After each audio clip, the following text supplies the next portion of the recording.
super happy with the results. It's not as like very hyper pigmented as I wanted it to be, but I can just go over with embroidery thread. Coffee chat. There's only this little bit of it left. It's okay, it's gonna power me through this tutorial. It's short anyways. Welcome back to the channel. My name's Kaaramary, and here at Kara Styles I upload a ton of thrift flips, DIYs, and fashion hacks for you to try out with your clothing and try to incorporate with these hacks a sustainable lifestyle. I'm super passionate about sustainable living, the environment, and how we can, through our clothing, change our behavior of like caring for the planet, living healthy, and just this overall holistic lifestyle that I am very passionate about, and I like to share it with you here in my channel. And so with my cup of coffee and this simple tutorial and intro that didn't come out so great, I'm gonna show you how I upcycled this sweater that I got from Depop.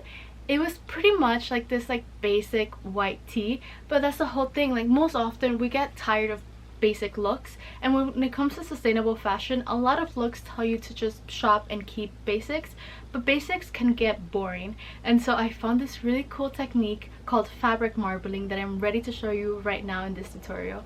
It's very basic and simple. Pretty much you have to get like fabric marbling. I'm gonna link it in the description where I got mine. It's from Blick. And so yes, so you take a tray, take an old tray, a tray that you don't even care about. Take it, like, I live with my parents and my mom loves baking, so I took this like very old tray that she doesn't even use because it's so, like, as you can see, there's no word to describe it. If you can describe it, write it in the comments.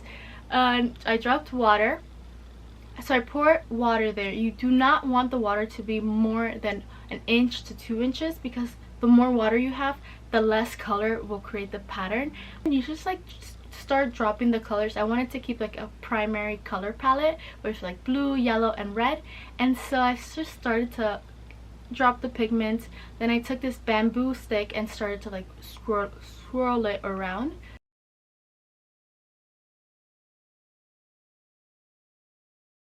And the last step is to take your sweater and lay it down and then bring it up really fast. So this technique is something that I noticed from like my first mistake.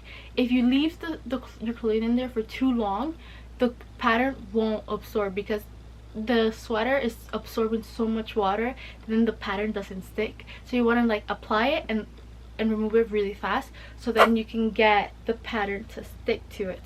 Like, I am super happy with the results. It's not as like very hyper pigmented as I wanted it to be, but I can just go over with embroidery thread. There's always a solution around it. If things don't come out just how you wanted them, there's always some other way and technique that you can apply to your DIY fashion that can make it even cooler and more personalized to your style.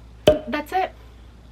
That's pretty much it. That's how I transformed and upcycled this plain basic white sweater into a cool like tie-dye, not tie-dye, but like this marbling cool effect.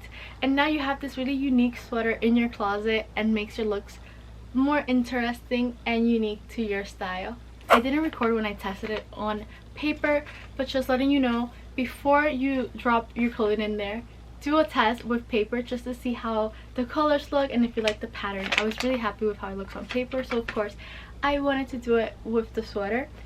I will see you guys next time.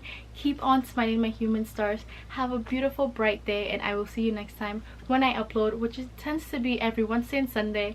Give it a like, hit the notification button, and I will see you next time.